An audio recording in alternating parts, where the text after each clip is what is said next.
en el programa anterior. De dar sorpresas, Comayagua es una ciudad colonial por excelencia. Comayagua tiene una tradición en historia prehispánica, colonial, republicana. Es como de esos lugares, de esos departamentos que pues, nos cuentan mucho la historia de Honduras. No podemos hablar de la historia de Honduras sin mencionar lo que es Comayagua. Y dentro de todo esto, maestro Portillo, se podría decir que, pues que Comayagua en la época, sobre todo en la época colonial, fue como el eje central de todo el engranaje administrativo. Bueno, recordemos que Comayagua es por decirlo así, la ciudad que...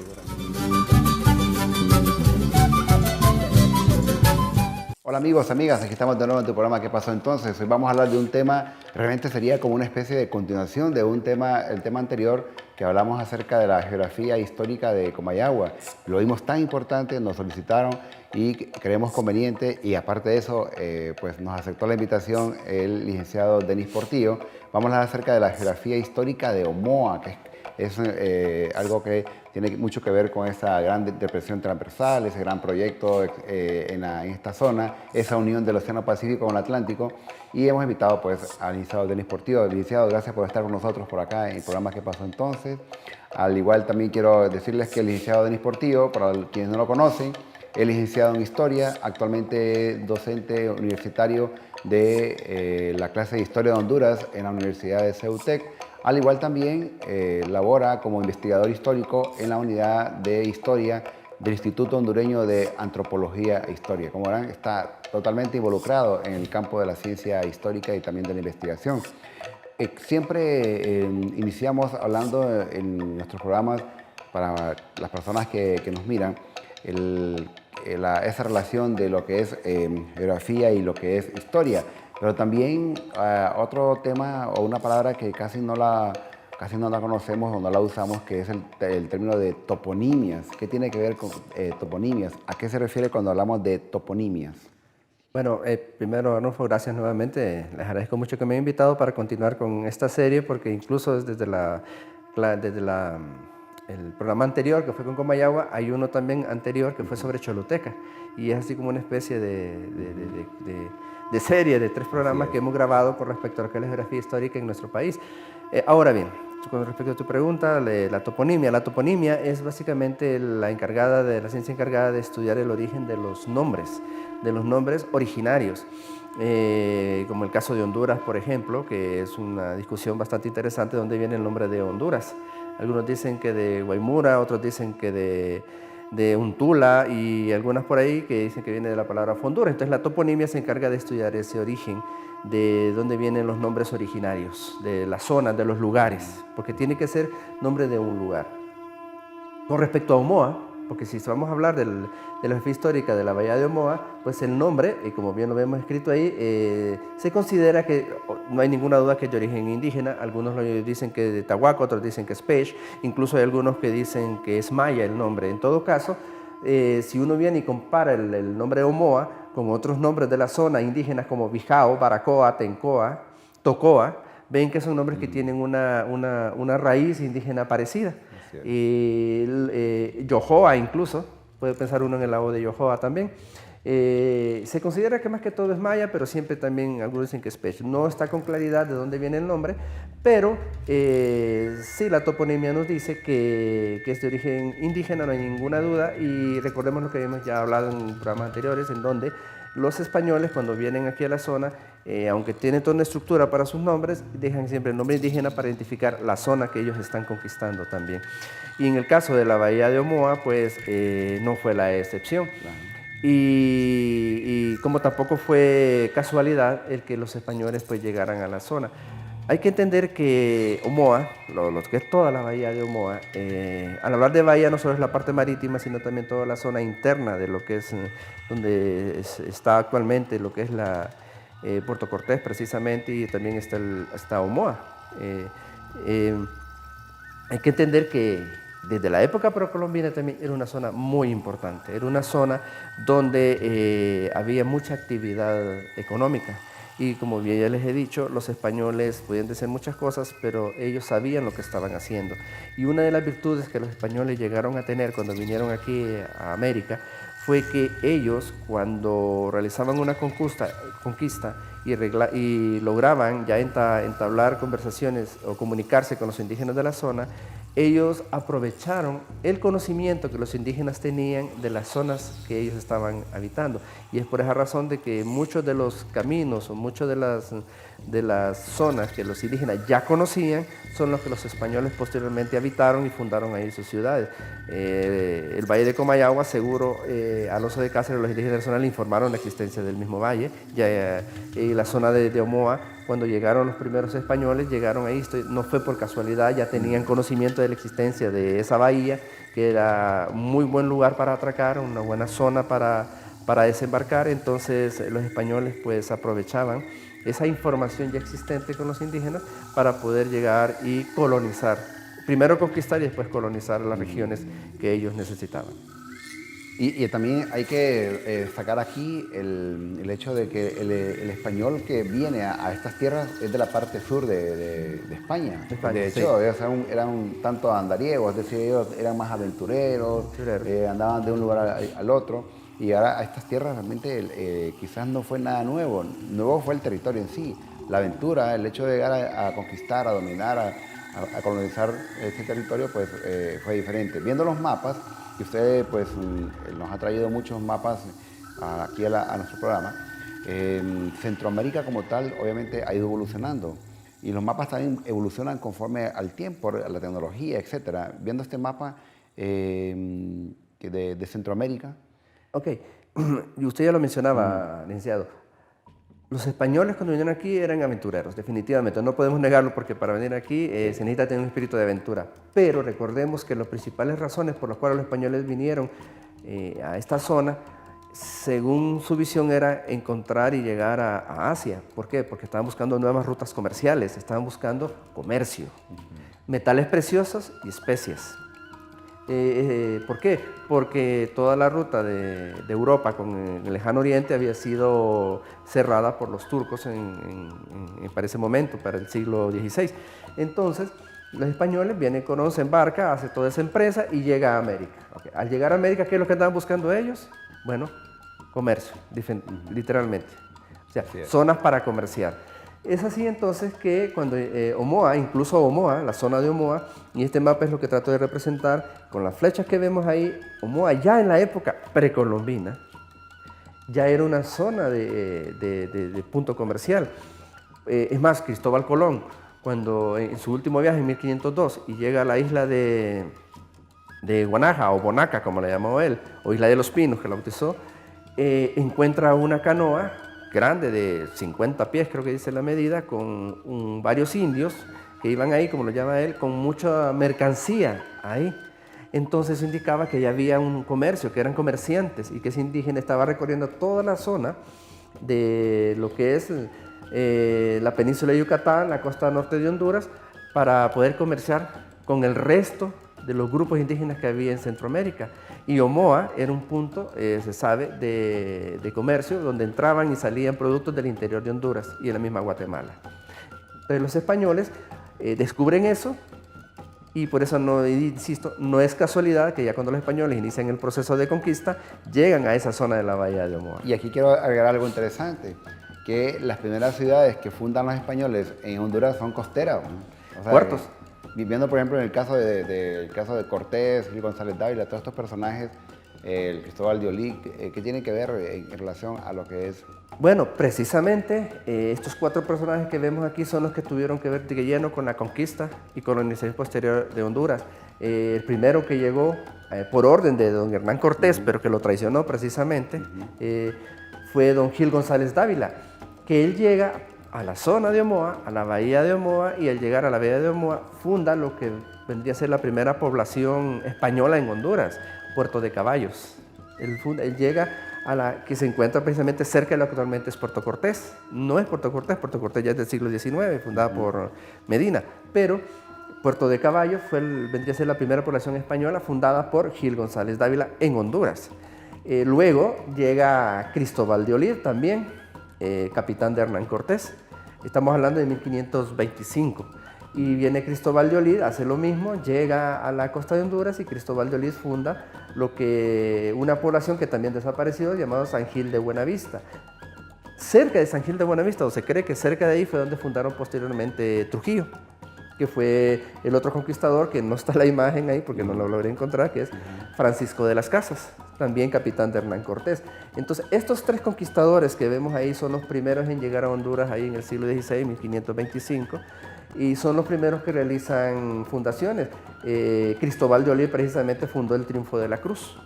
Entonces, esas son las primeras ciudades, y como bien decía el licenciado, son puertos. Todos son puertos, o sea, ellos necesitaban sitios de entrada al país. ¿Y por qué cada uno de ellos fundó uno independiente? Porque ellos necesitaban probar que quienes habían llegado primero a la zona eran ellos, y fundaban su propia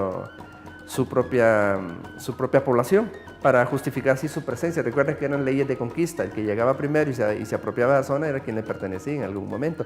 Y posteriormente llega Hernán Cortés, que es el que al final todos, quieras o no, estaban bajo el mando de él, y él llegó a ser el primer virrey de la Nueva España. Así es. El primer virrey.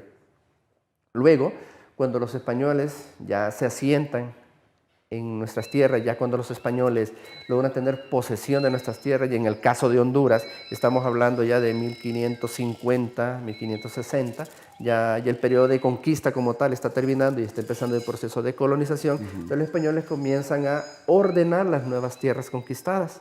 Y es así que los españoles, toda la zona verde, color verde que vimos, se convierte en el virreinato de la Nueva España. Y como podemos ver, Honduras queda en ese virreinato. Es la zona entonces de la cual Honduras dependía en ese momento de una capitanía general, la capitanía general del virreinato de la Nueva España, y la Nueva España pues dependía de la corona española. Entonces este mapa es lo que está dando a entender dónde se ubicaba Honduras ya para finales del siglo XVI, inicios del siglo XVII, cuando los españoles ya están estructurando su poder económico, militar y administrativo más que todo. Y todo esto se enlaza que recordemos que el Caribe fue una de las razones por las cuales los españoles como que se volvieron a fijar en Honduras, ¿no? Fue el punto estratégico, la zona de mayor movimiento comercial. Miremos a Honduras y vemos que Honduras tiene comunicación con todas las islas del Caribe directamente. Sí.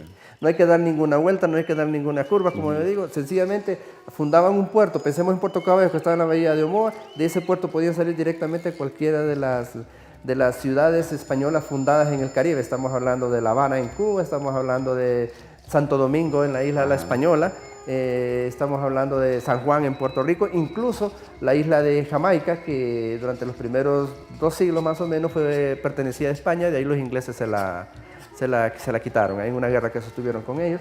Y la Florida también podemos observar ahí, era parte del Imperio Español. Entonces, si ven, Honduras tiene una posición estratégica que aún hoy la sigue manteniendo, por eso Honduras, quiera o no, tiene una posición privilegiada, la ubicación que actualmente ocupa. Tiene comunicación con toda la cuenca del Caribe, en forma directa, si quisieran. Así es. Y al igual también fue zona de pirata, ¿no?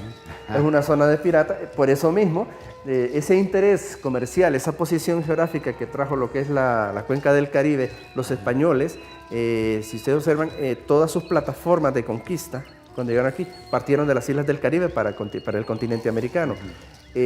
Honduras se convirtió como la primera plataforma en ese momento territorial, ya de continente, dentro del continente, que le permitió dispersarse posteriormente. Entonces, si los españoles les atrajo eso, si los españoles les interesó esas tierras, definitivamente a otras potencias también, que potencias especialmente Inglaterra, también Francia anduvo por ahí y Holanda, pero Inglaterra fue el que más enfrentamientos tuvo con España por la posesión de todos esos territorios que España ya había descubierto. Entonces, y si hablamos de Inglaterra, no podemos dejar de hablar entonces de corsarios y piratas. Así que próximamente vamos a hablar de ese tema que es interesante, la piratería en el Caribe hondureño. Bueno, usted no nos cambie, vamos a hacer una breve pausa, ya regresamos hablando del tema de geografía histórica de Omoa, y recuerde escribirnos a nuestro correo qué pasó entonces _stbe@telebasica.com, al igual también en las redes sociales, en Facebook como Suyapa TV Educativa, y para que estés pendiente de nosotros. Ya regresamos.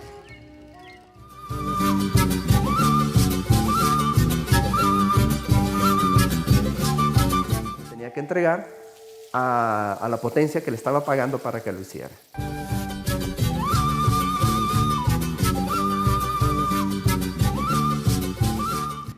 Gracias por seguir con nosotros en tu programa ¿Qué pasó entonces? Estamos hablando acerca del tema de geografía histórica de Omoa.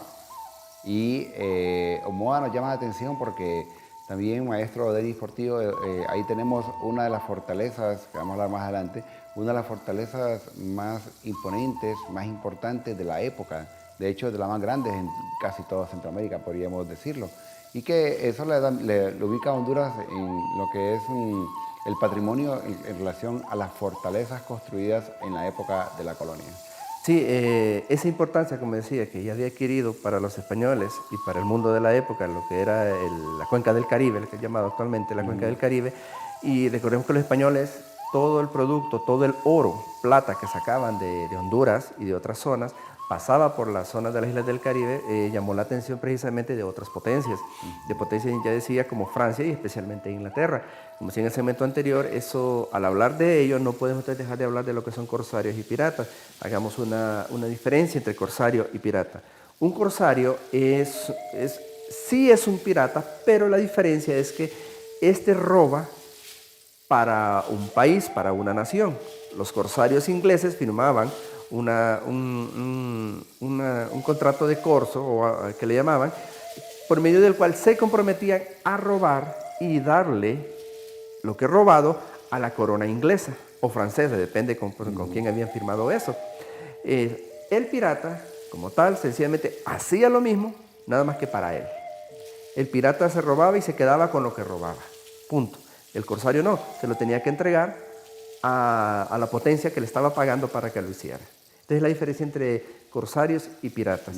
Y ambos, tanto corsarios como piratas, hicieron sufrir mucho al comercio español, porque durante todos finales del siglo XVI y gran parte del siglo XVII, atacaron todas las rutas comerciales españolas que iban de América para España. Por esa razón es que los españoles se vieron en la obligación, en la necesidad, de comenzar a fortificar muchas de sus rutas comerciales más importantes.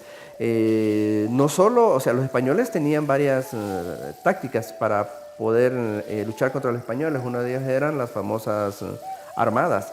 Las armadas que acompañaban a los barcos comerciales, iban también barcos militares que los protegían y llegaban cada cierto tiempo a los puertos más importantes de España. Por ejemplo, en América, por ejemplo, estamos hablando de La Habana, estamos hablando también de Veracruz, en México, de Acapulco también. En el caso de Centroamérica, había unos barcos que llegaban cada cierto tiempo, que recorrían San Juan, Santo Domingo, llegaban a Santiago de Cuba, luego bajaban hacia Guatemala, y cuando iban a Guatemala, hacia la bahía de Omoa, pasaban por Omoa, que ya estaba en el pueblo de Omoa, Puerto Caballos y Omoa, luego Trujillo, y luego regresaban a La Habana y se regresaban para España. Esa era una ruta comercial. Debido a que esa ruta comercial era muy importante, insisto, por el oro que salía de ahí, especialmente de la zona de Tegucigalpa y alrededores, los españoles se vieron en la necesidad de fortificar esos lugares. ¿Por qué? Por ejemplo, Trujillo fue quemado muchas veces por los piratas y los corsarios. Entonces, es así que para el siglo XVIII ya se comienza a pensar en realizar fortificaciones en la costa hondureña. Y la primera fortificación se realizó en Trujillo. Estamos hablando de la fortaleza o el sitio fortificado de Santa Bárbara en Trujillo, que ahí la tenemos. Esa fue la primera. Luego, después de esa, ya se comenzó a pensar en una fortaleza mucho más grande, más importante, y sin temor a equivocarnos, podemos decir que es la fortaleza más importante de Centroamérica, que es la de San Fernando de Omoa, precisamente en el puerto de Omoa, una fortaleza que se comenzó a construir a mediados del siglo XVIII.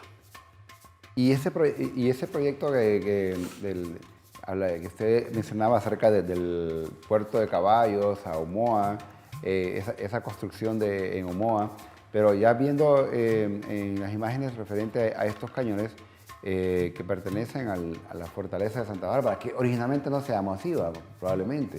No, desde 1573 ya se tiene la necesidad de pensar en fortificar la ciudad de Trujillo. Recordemos que actualmente es una de las más antiguas también de Honduras, el puerto de Trujillo, e incluso hay un grabado de esas épocas donde aparece la fortaleza, que tiene razón. Es un poco diferente a la que conocemos actualmente. ¿Por qué? Porque Trujillo estuvo abandonado durante muchísimos años, casi un siglo, si no me equivoco. Y luego se volvió a repoblar Trujillo y se reconstruyó la fortaleza y en realidad no es una fortaleza como tal, es un recinto fortificado. Un recinto. Ese sería el nombre correcto, un recinto fortificado que es algo más pequeño que una fortaleza. Y aquí, pues, ¿por qué se viaja a necesidad? Y aquí lo podemos ver. Aquí estamos viendo 3 de los personajes piratas más importantes de la época de la piratería en el Caribe. Estamos hablando a la izquierda del capitán Edward Law, que era norteamericano, por cierto, de las colonias inglesas en Norteamérica. A la derecha, arriba, podemos ver a Blackbeard, el famoso Edward Teach, Barba Negra. Barba Negra, que se hizo famoso ahorita por una película también que salió ahí, que es un personaje, ahí lo idealizaron un poco, pero sí existió. Edward Teach, incluso a los lados vemos que tiene como encendida, porque decían que él tenía la costumbre de incendiarse y ponerse fuego a sus bigotes o al cabello para dar mayor temor. Así es. Y abajo tenemos a esos 2 piratas anduvieron en el Caribe, se dice que estuvieron en la zona de Islas de la Bahía, que anduvieron ahí, pero eso lo podemos dejar para otra historia. Pero uno que sí llegó, incluso desembarcó en la zona de Honduras y atacó la fortaleza en algún momento, fue Francisco Lolonois, que era francés, conocido por los españoles como el Olonés. El Olonés, sí, se sabe, atacó la fortaleza de Omoa, causó bastantes daños a los españoles la anduvieron detrás de él mucho tiempo. Y esos son así, solo por mencionar 3 de los personajes más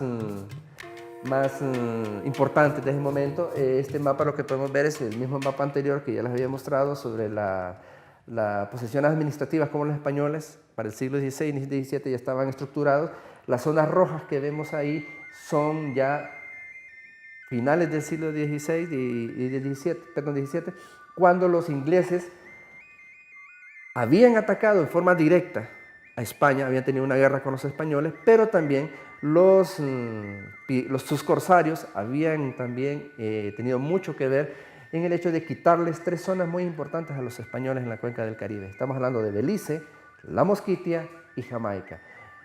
Se dice que esa fue una puñalada en el corazón de las colonias españolas en el Caribe. O sea, si uno puede ver, estratégicamente los ingleses le quitaron sitios muy importantes por donde cruzaba la ruta comercial española en la cuenca del Caribe hacia Centroamérica. Estaban bien ubicados y los piratas, obviamente, si era posición inglesa, los corsarios estaban ahí también. Entonces de ahí salían para atacar la flota española y le hicieron mucho daño, y ahí es donde uno entiende por qué en la fortaleza está el recinto fortificado de Trujillo, la fortaleza de Omoa cerca de Belice, donde había zonas inglesas piratas ahí. Y eso solo es en Honduras, pero recordemos que en toda Centroamérica estaban las fortalezas en Panamá, había fortalezas en Guatemala también, Rico, y en Nicaragua, en Puerto Rico, una de las más grandes. Cuba también. La de Cuba era la principal, era el Morro, si no me acuerdo cuál era, una fortaleza enorme, que eso les permitía, bueno, a los españoles luchar contra las invasiones de los piratas, más que todo. Y se fijan, así como los ingleses se apoderaron de esa zona estratégica, 3 puntos estratégicos en su ruta comercial, el hecho de la existencia de las fortalezas le permitía también tener presencia estratégica de militares también para combatir a los mismos piratas e ingleses. Y Omoa, ahí es donde radica la importancia de Omoa. Recuerden, Omoa ya desde la época precolombina era una zona de intercambio comercial que los españoles la siguieron utilizando. Interesante, ¿no? Omoa, o la fortaleza de Omoa, este sería el plano, la fortaleza. La fortaleza de Omoa tiene una historia muy interesante, porque los primeros planos de la fortaleza no es la fortaleza que conocemos actualmente. La fortaleza que conocemos nosotros actualmente es una muy bella, por cierto, arquitectónicamente es una fortaleza muy bella, tiene forma de diamante, así se le llama. Pero lo llamativo es que esa fortaleza tiene la forma de diamante por necesidad económica, porque la primera fortaleza, el primer diseño era cuadrangular, era de 4 lados, como vemos en esta imagen, tenía 4 lados, sin embargo, por aspectos económicos era muy caro realizarlo, entonces decidieron hacerlo de esa forma. Este es el plano de Onofre Núñez, que es de 1725. Estaba en proyecto la fortaleza de construirse, era enorme. Abajo podemos ver la zona de la bahía de Omoa, y ahí la fortaleza era, según parece, o no sé si es que la estaban proyectando solamente por la forma, pero si es así como lo pretendían hacer, era prácticamente una ciudad amurallada lo que querían hacer, la fortaleza. Ese era el primer plano de la fortaleza. Estamos viendo la bahía de Omoa abajo, que actualmente uno la ve diferente. Si uno mira la bahía de Omoa desde arriba, y lo vamos a ver más adelante, es diferente. Los planos del siglo XVI muestran a una bahía incluso con una entrada de agua hacia tierra firme ahí, que les favorecía mucho a los barcos porque protegía de las tormentas. Y así, este es, insisto, el primer plano, el primer diseño de lo que iba a ser la fortaleza de San Fernando de Omoa. Porque incluso hay muchos imágenes, muchos dibujos que hacían que, o parecía como que el agua pegaba directamente en la fortaleza. Originalmente, y vamos a ver en algunos planos que el agua, la orilla, la fortaleza estaba construida en la orilla del mar y pegaba ahí directamente. Y eso lo vamos a explicar. Cortinas, claro. La cortina, gracias. La cortina principal, el agua pegaba ahí en la zona de la playa. Y eso pues lo vamos a explicar y se va a entender posteriormente qué es lo que ha sucedido, porque la fortaleza cuando uno llega en la actualidad ha retrocedido. Y aquí pues vamos a hacerlo en el siguiente bloque. Vamos a una breve pausa, usted no nos cambie, ya regresamos.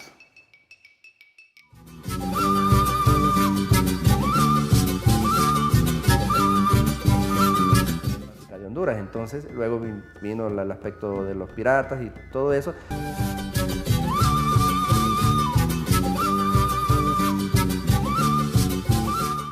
Gracias por seguir con nosotros en tu programa ¿Qué pasó entonces? Estamos hablando acerca de la geografía histórica de Omoa. Creo que en este caso el licenciado Portillo, que habíamos hablado en el bloque anterior, es la importancia de Omoa en cuanto a lo que es la arquitectura, en cuanto a personajes que vinieron acá y también eso que comentamos acerca de que el agua se pegaba en las cortinas. Vamos a darle respuesta a todas esas interrogantes, pero hubo personajes importantes, hubo una serie de arquitectos que se movieron también y que vinieron a Omoa. O sea, Omoa no fue un lugar tan insignificante, fue un lugar estratégico.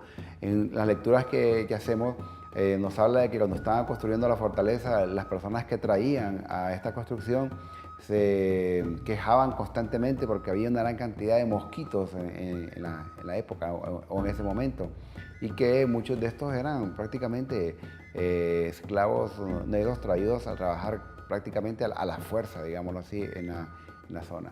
Sí, recordemos que la mano de obra que los españoles utilizaban para sus construcciones no eran específicamente ellos mismos españoles, eran esclavos. En primer lugar, en el primer momento fueron los esclavos indígenas, ¿no? Luego las leyes pues pusieron algunos escollos para que los siguieran utilizando y comenzaron a llegar los primeros esclavos negros al país. Y tengo entendido por ahí que los primeros esclavos precisamente llegaron para esos tipos de trabajo precisamente, y la fortaleza de Omoa definitivamente fue utilizada por mano de obra esclava para su construcción. Y con respecto a la importancia de Omoa, ya lo decía, recordemos, aparte de ser la zona, el primer lugar, no el primer lugar donde desembarcaron los españoles en tierra firme, porque recordemos que ya en su viaje Colón había hecho, no sé si se sabe con seguridad si Colón lo hizo, pero por lo menos el hijo y el hermano de Colón desembarcaron en la zona de Trujillo, que él llamó Punta Caxinas, pero ya el primer desembarco para establecerse por los españoles en Honduras fue precisamente en la zona del Valle de Omoa, con Puerto Caballos y Gil González Dávila. Entonces ya le fue creando una importancia. Insisto, ya era una zona comercial reconocida, que era toda la costa atlántica de Honduras. Entonces luego vino el aspecto de los piratas y todo eso, pues recaló en que Omoa se convirtiera en el principal punto, Omoa y Trujillo en los principales puntos comerciales de Honduras en la época, como retomando lo que había dicho al inicio. Los puertos fueron la punta de entrada y salida del comercio español, y es así entonces que Omoa pues y se convirtió en ese ícono, de Honduras para el momento, aparte, insisto, de que tiene el privilegio de ser una de las ocupaciones más antiguas españolas en el país permanentes, porque no solo, insisto, estaba Puerto Caballo, sino que estaba también la misma Omoa. Con los años posteriormente vino San Pedro de Puerto Caballos, actualmente San Pedro Sula, entonces que se convirtió en el Valle de Sula también, que es otra, una historia muy interesante, como la región siempre fue importante al grado que hoy todavía es una zona industrial, la zona industrial más importante del país. Entonces, y aquí precisamente vemos en esta imagen, ya habíamos visto uno de los primeros diseños que fue por Onofre. Ya estamos hablando aquí del arquitecto que diseñó, o los primeros diseños como reales de la bahía de la fortaleza, que es Luis Díez Navarro. Este es de 1743, el anterior era de 1725. Vemos que sigue manteniendo la estructura cuadrangular, ya con algunos elementos distintos ya, pero sigue manteniendo la misma zona. Y algo que nos llama la atención, si pueden ver, la fortaleza en todos ellos está a la orilla del mar. La fortaleza fue diseñada para ser construida a la orilla del mar. Entonces, y que nos llama la atención actualmente, ¿qué ha sucedido? Porque ahora no es que la fortaleza haya retrocedido, es imposible, ¿no? Eso es que algo tuvo que hacer, el mar se retiró en algún momento. Aquí vemos del mismo diseño de Luis Díaz Onofre, nada más de 1752, donde aparece otro elemento distinto a la fortaleza. Hacia el lado derecho vemos que está la fortaleza, pero ahí resalta lo que es conocido como el Real. El Real es así como la primera estructura defensiva en la zona de Omoa que se construyó antes para proteger la construcción de la fortaleza. Vendría a ser un recinto fortificado, al igual que Santa Bárbara en Trujillo. Eso fue construido primero, insisto, y también se observa, el recinto está a la orilla del mar y tiene un muelle incluso. Cosa que si ahora usted va, no existe, está en tierra adentro. Y también es importante hacer notar que en este plano, Luis Díez Navarro, eso es 9 años después, ¿no? 9 años después, correcto. Eso indica que la fortaleza obviamente no se había construido ni se había empezado a construir. Había dudas incluso de cómo hacerlo, qué hacerlo, y se tardó bastante en llevar a cabo ese proyecto, porque era un proyecto de gran envergadura y requería mucho dinero para construirlo en la época también, no era fácil. Y según algunos arquitectos quedó incompleto, ¿no? Sí, la fortaleza quedó incompleta. La fortaleza tiene ciertos elementos que nunca se terminaron. Incluso se llegó a pensar que iba a ser más grande, al final se terminó construyendo mucho más pequeña que la original. Como podemos ver, unos datos es que era la fortaleza más grande. Y también se cambió de lugar en algunos momentos. Varios planos, la fortaleza siempre en la zona de Omoa, pero no exactamente en los mismos lugares que se había pensado inicialmente. Y el caso de Luis Díaz Navarro, se le consideraba uno de los mejores arquitectos originarios de la época, que de hecho era militar, ¿no? Él era ingeniero militar. Y fue enviado, y si no me equivoco, fue el que diseñó también el Palacio Nacional en Guatemala. Exacto. En Antigua Guatemala. Él lo diseñó. O sea, los capitanes generales, ¿sí? El Palacio de los Capitanes Generales. Eso indica la importancia que tenía. Díaz Navarro era uno de los ingenieros más importantes de la corona española, y lo enviaron. Por eso mismo es que después de que él estuvo diseñando las primeras versiones de la fortaleza de Omoa, él se fue llevado para Guatemala a construir el Palacio de los Capitanes Generales. Fue que entonces vinieron otros planos, vinieron otros ingenieros, como Francisco Álvarez, que en 1756 ya tiró este plano, donde pues aparece el Real nuevamente, y la fortaleza interesante, no se ve por ahí. ¿Será que quiso unirlo? Vemos al Real un poco más grande también. Entonces, estos son así como fue evolucionando la idea de construcción de la fortaleza y de las fortificaciones en la zona de Omoa. O sea, no fue algo rápido, no fue algo de pocos años, duró muchos años. Estamos hablando del primer diseño en 1725 y estamos hablando de 1756, más de 20 años, ¿no? De estar diseñando, pensando, probando cómo va a ser la fortaleza. Y mientras tanto, los españoles y los piratas y los ingleses seguían esa pelea en el Caribe. O sea, eso fue algo que estuvo en contra de la administración española en América. Este es otro plano que es muy interesante. ¿Por qué? Porque aquí estamos viendo la fortaleza que conocemos, la fortaleza de diamante triangular. Es del Conde de Aranda, 1757. Aquí es donde ya aparece tal como va a ser. Y volvemos a lo mismo. Observemos que la fortaleza está en la orilla de la playa. El mar pega en la cortina principal de la fortaleza. Eso, insisto, lo vamos a explicar qué fue lo que pasó ahí. Pero aquí lo importante de este plano es que aquí ya vemos una evolución, ya vemos que ya se decidió cómo va a ser la fortaleza. Ya esto nos está indicando que ya hay una decisión entonces de construirla. Y estamos hablando de 1757, estamos hablando ya más de 50 años, casi 50 años de estar en ese diseño de construcciones de fortaleza. O sea, como que se tardaban un poco para tomar sus decisiones. Claro, fue todo un proceso, y hay que también hacer notar el hecho de lo que significaba para los españoles esta fortaleza, ¿no? Claro, era importantísimo. O sea, si iban a construir algo, tenían que hacer algo bueno. Incluso, Ajá, insisto, así es. no es la única fortaleza. Guatemala tiene la suya, Costa Rica tiene una, Nicaragua otra, pero de la magnitud de esta era la más grande, era la mejor. Entonces, tenían que construir algo bueno. Pero el principal problema que tuvieron ellos fue el aspecto económico, que ya lo dije, era bien cara construirla como querían originalmente, y la zona donde iban a construir, ya lo había mencionado, que fue una zona bastante insalubre en su momento, y que sufrían mucho los españoles, y que invertir en la zona les salía bastante oneroso a los españoles, pero tenían que hacerlo porque es una zona que tenían que proteger. Claro, ¿y el tipo de materiales?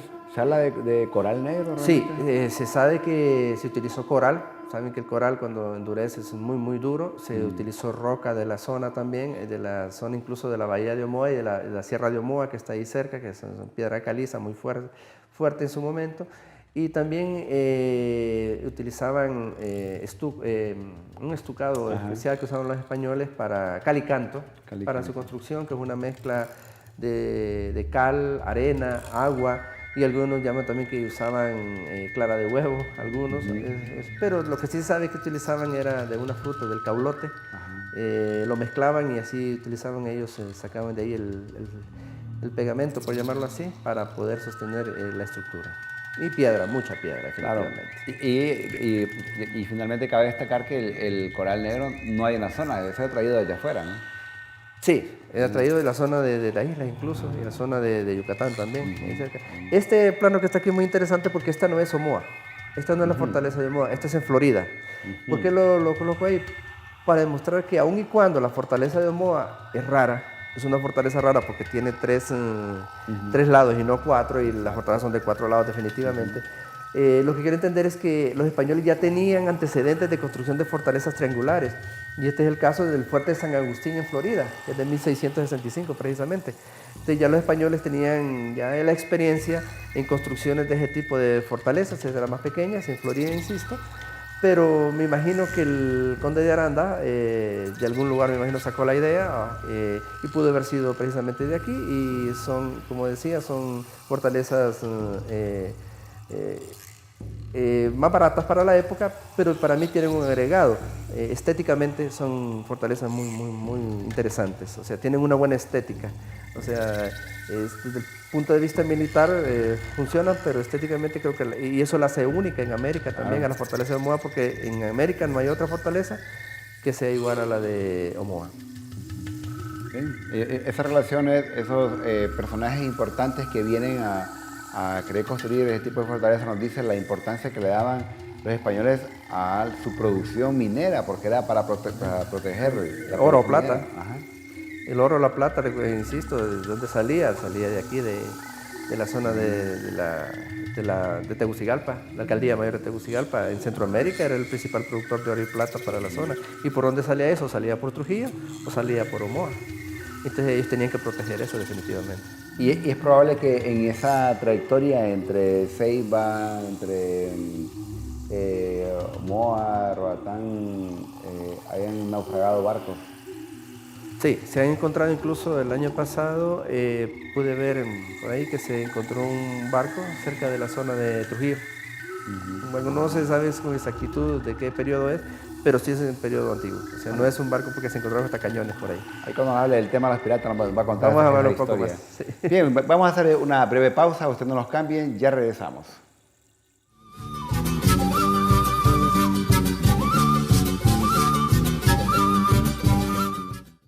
Siglo XIX hay un dato de que la fortaleza fue atacada por un barco inglés.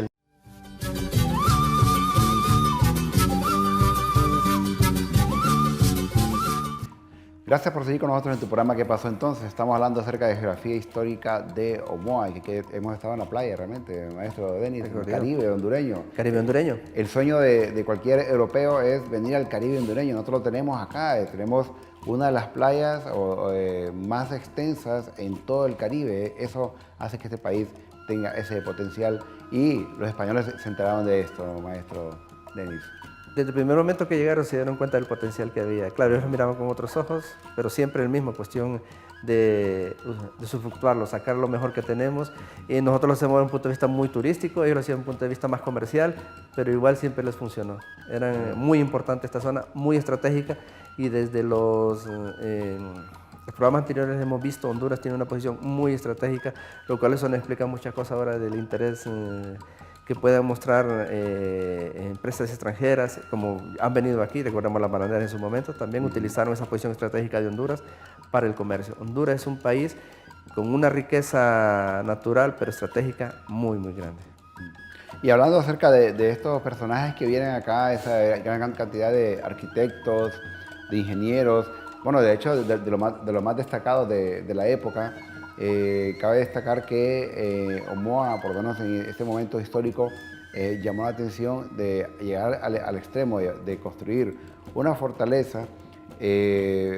Fue algo casi como tan importante para los españoles como construir una iglesia. Por ejemplo, aquí el caso de Francisco Álvarez. Este es el Real, precisamente el recinto fortificado del Real, el que fue construido anterior a la fortaleza de Omoa. Francisco Álvarez, incluso hubo un ingeniero específico, quien fue el que lo construyó, fue el que lo hizo. Los anteriores siempre fueron proyecciones, este fue el que se diseñó. Volvemos a lo mismo, tiene un muelle, tiene entrada al mar, el mar pega ahí. Si ahora vamos en la actualidad, vemos que el mar está retirado. Pero este Francisco Álvarez fue el que lo diseñó, y es básicamente los restos del Real que vemos en la actualidad, que está ahí a la par de la fortaleza, es esa misma estructura. O sea que este fue el plano que se utilizó, fue el que se decidió para construir la fortaleza. Porque para hablar de la fortaleza de Omoa, es imposible no hablar de ella sin hablar precisamente de este recinto, porque trabajaron en conjunto. Fueron estructuras militares de protección, definitivamente, y funcionaron a la par al mismo tiempo en algún momento. Lo que dice es importante. Eran edificios, estructuras militares. Eran militares. En algún momento incluso Omoa llegó a ser presidio posterior a la colonia, pero durante la época colonial fue militar. Sirvió como un sitio donde había presencia de militares, de soldados. Este que vemos aquí, que sigue siendo el recinto del Real, ya el Real ya son restos arqueológicos los que hay, obviamente, ya no es la misma estructura que fue en la época colonial, pero este fue un plano de una reconstrucción que hizo Juan Manuel Zapatero y José Domínguez en 1972. Ellos eran españoles que fueron traídos por el Instituto de Antropología para que hicieran un estudio de la fortaleza y vieran cómo estaba en ese momento. Y así era como se encontraba el Real en ese momento. Ya si uno visita Omoa, ve que el Real ya, pues, muchas paredes han caído, ya no es el mismo que uno esperaría. Más que todo es la fortaleza quien se ha mantenido tal como es, precisamente por el tipo de construcción que era, porque la construcción de este sí era diferente, no era de roca pura como fue la fortaleza. Este ya era una construcción más débil, menos duradera. Interesante, porque el hecho de hacer esta reconstrucción, o por lo menos de intentar explicar cómo lo fue, pues sigue dándole esa importancia. Y al momento de estudiar también la construcción de estos recintos, los españoles acostumbraban a hacer siempre como un recinto provisional, ¿no? Y luego después construyendo a la vez el recinto original. ¿Por qué razón? Es el Caribe, es la época también de ataques piratas, y realmente había que preservar, había que mantener, había que conservar esta construcción. Incluso la fortaleza, hablando de ataques, en su momento piratas, en el momento de ingleses, ya después de la Federación, durante la época republicana, a finales del siglo XIX, hay un dato de que la fortaleza fue atacada por un barco inglés, el Niobe, por problemas que hubo entre algunos habitantes ingleses que llegaron a la zona de Omoa. Entonces los trataron mal, algo pasó ahí, pero lo que quiero llegar es que incluso después la fortaleza de Omoa fue atacada por un barco inglés. Y hay datos ahí donde dice que la fortaleza, o sea, aún en ese entonces sufrió castigo, los defensores tuvieron que soportar, rechazar, y bueno, hubo datos interesantes, y no solo una vez un cañonazo, sino que recibió mucho. Hay una cortina, ¿verdad?, que está con varias en la cortina ahí perforaciones. están los impactos. Muchos de los impactos que vemos ahí no son impactos de la época colonial, son impactos precisamente de ese periodo en donde sufrió ese ataque. Y no fue el único, hubo otros también durante el siglo XIX, durante que la fortaleza fue tomada incluso por por tropas españolas durante el periodo de independencia. Hubo algún momento, algún intento de tropas del coronel Domínguez, creo que recordaba, intentaron retomar Centroamérica y atacaron la fortaleza. Y fue tomada, pero las fuerzas de Morazán los expulsaron. Claro. Otra que ha tenido esa historia desde su construcción fue una prisión, luego después se nombra patrimonio, etcétera, ¿no? Viendo en esta imagen, maestro, que usted lo había mencionado en otro programa acerca de la famosa placa del Caribe, ¿no? Sí, incluso en el programa anterior estuvimos hablando de la ubicación de Honduras desde el punto de vista geológico, y ya les decía que es en la placa del Caribe, Honduras, Centroamérica. Se ubica dentro de esta placa, aquí podemos ver la frontera, que es la zona roja, y vemos que la zona de choque o de subducción de la placa, ya habíamos hablado de la depresión transversal de Honduras, que es una zona de subducción. La placa misma, aquí si se fijan, la zona de choque entre la placa del Caribe también y la de Norteamérica pasa cerca de la zona de Omoa, de ahí de la bahía de Omoa precisamente, y aquí pues, eso tiene mucho que ver con el hecho de cómo ha evolucionado y tectónicamente y geológicamente Honduras. Con respecto a la pregunta que me habían hecho también con respecto a los suelos de la parte del norte de Honduras que se están levantando y los del sur que se están hundiendo. Ahí la idea es que podamos observar básicamente la zona donde se encuentra la fortaleza de Omoa.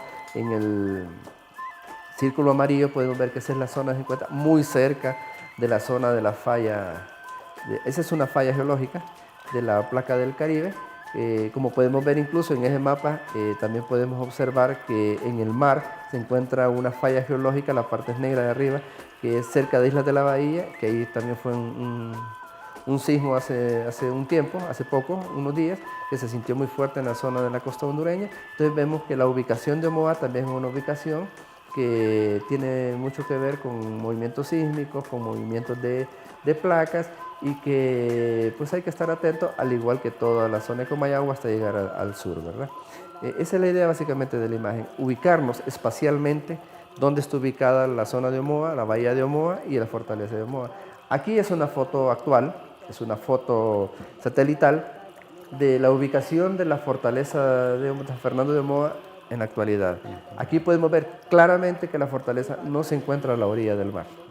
Podemos ver claramente que la fortaleza está tierra adentro, varios kilómetros dentro pero nosotros miramos en los planos y miramos incluso en los mapas coloniales que la bahía de Omoa incluso es diferente. La bahía de Omoa veíamos que tenía como un arco que entraba el agua y que había una saliente de tierra, así como gancho, que sale. Aquí ya no vemos que existe eso.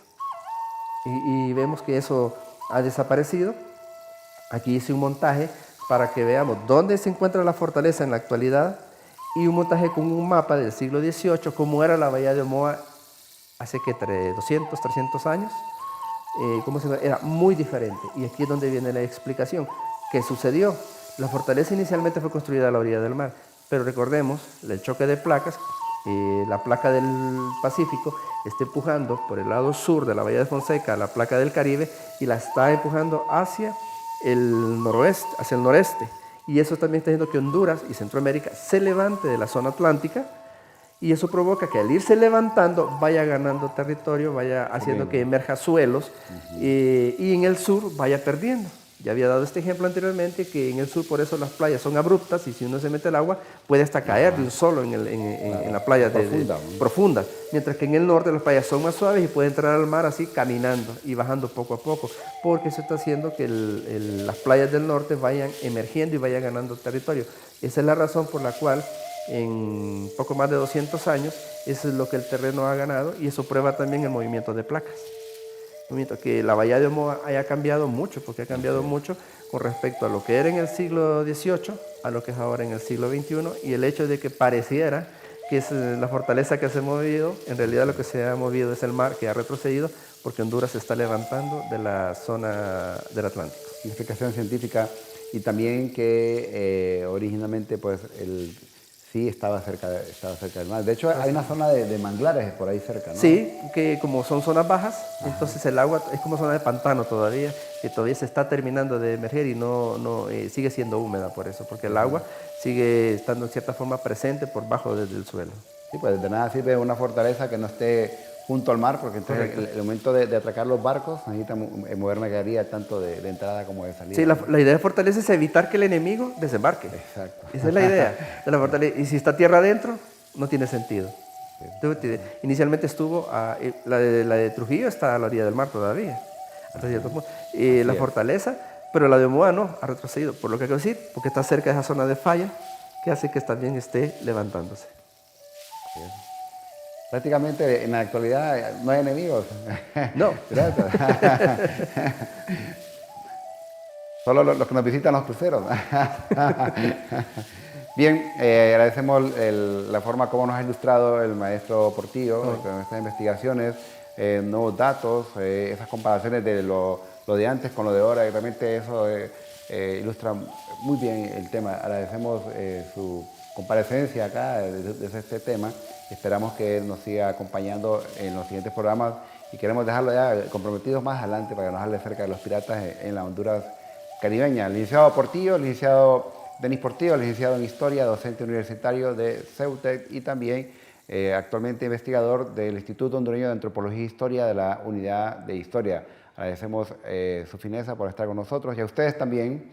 No olviden escribirnos a nuestro correo de qué pasó entonces, _stve@telebasica.com, al igual también que nos visites en las redes sociales en Facebook como Suyapa TV Educativa y también estamos en Instagram para que nos acompañes y nos mires. Así que gracias, soy Arnulfo Ramírez de la Costa, nos vemos en la próxima, hasta pronto.